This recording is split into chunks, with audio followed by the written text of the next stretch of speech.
আজি এটা সৰু অনুষ্ঠান আয়োজনত আমি মোৰ জন্মদিন পালন আৰু এটা বছৰ মোৰ কমপ্লিট হ'ল জীৱনৰ আৰু বছৰটো শেষ হৈ গৈছেগৈ লাহেকৈ নতুন বছৰ আহিব অহা বছৰ নতুন বছৰত সকলোৰে ভাল হওক সেইটোৱে কামনা কৰোঁ এই বছৰটো ইমান বেয়া গ'ল সকলোৰে গোটেই পৃথিৱীত সেইটো আকৌ ঘূৰি নাহক তাকে কামনা কৰিছোঁ আৰু নতুন বছৰটোত আমি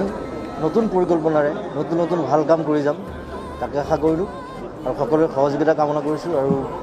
নতুন নতুন কিছুমান প্ৰচেষ্টা আছে মোৰ নতুন নতুন প্লেনছ আছে নতুন বছৰত সকলোৱে গম পাব লাহে ধীৰে মই ক'ম তেতিয়া আৰু সকলোৰে সহযোগিতা কামনা কৰিছোঁ আমাৰ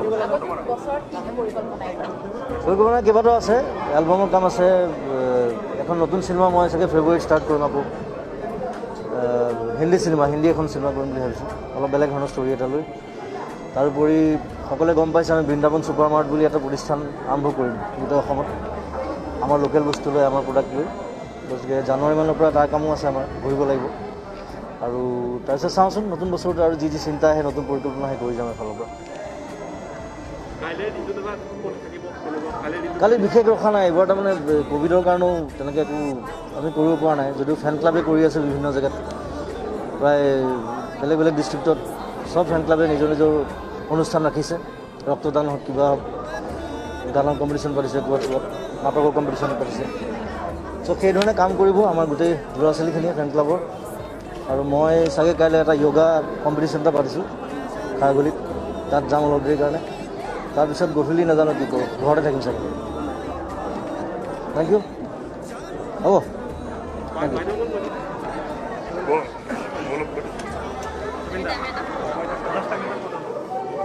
আপোনালোক সকলোকে ধন্যবাদ জনাইছোঁ জুবিনৰ জন্মদিনৰ প্ৰাকমুহূৰ্তত এইদৰে অহাৰ বাবে আৰু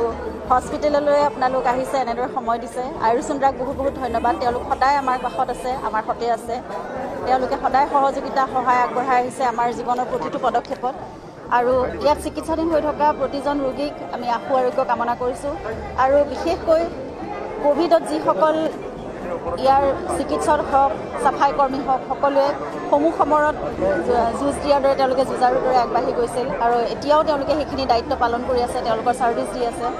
আমাৰ পৰিয়ালৰ 5জন মোৰ মা দেউতা ভাইটি ভাই বোৱাৰী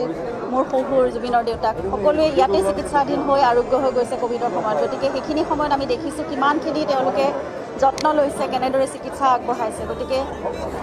আমাৰ ফালৰ পৰা কৃতজ্ঞতা তেওঁলোকৰ বাবে সদায় আছে আৰু প্ৰতিজন ডক্টৰ পৃথিৱীৰ প্ৰতিজন ডক্টৰ প্ৰতিজন চিকিৎসা কৰ্মীলৈ আমাৰ সেইখিনি কৃতজ্ঞতা সেইখিনি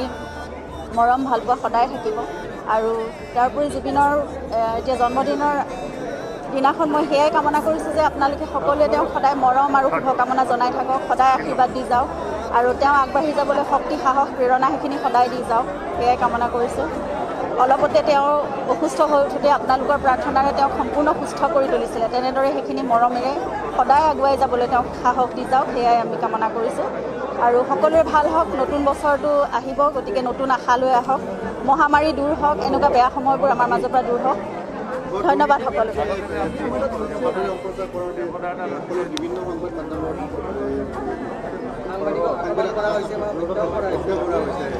মই ভালকৈ শুনা নাই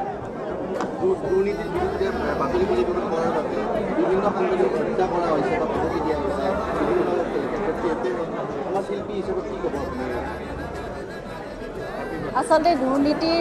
দূৰীকৰণৰ ক্ষেত্ৰত যিয়ে মাত মাতিছে সকলোকে কিছুমান সময়ত দেখা যায় সকলোৱে তেওঁলোকৰ মাত বন্ধ কৰিবলৈ চেষ্টা কৰা হয় আৰু তেনেকুৱা এক চক্ৰ সদায় এক্টিভ হৈ থাকে কিন্তু সেইটো কাৰণে তাৰ বিৰুদ্ধে আমাৰ এটা শক্তি সদায় গঠন হ'ব লাগিব আৰু সেয়া সাংবাদিকসকল বুলিয়েই নহয় সমাজৰ যিয়ে মাত মাতিব তেওঁলোকক তেনেকুৱা নিশ্চুপ কৰিবলৈ চেষ্টা কৰা হয় কিন্তু এনেকুৱা শক্তিক আমি নিৰ্মূল কৰিবই লাগিব আৰু সাংবাদিকসকলৰ বিৰুদ্ধে তেনেকুৱা শক্তি থিয় হোৱাটো খুবেই আচলতে গৰ্হিত কথা আৰু তীব্ৰ গৰিহণা দিয়াৰ কথা কিন্তু আমি সেইখিনি ক্ষেত্ৰত সদায় সজাগ হ'ব লাগিব আৰু সেই বেয়া শক্তিবোৰক নিৰ্মূল কৰিবলৈ আমি সদায় চেষ্টা কৰিব লাগিব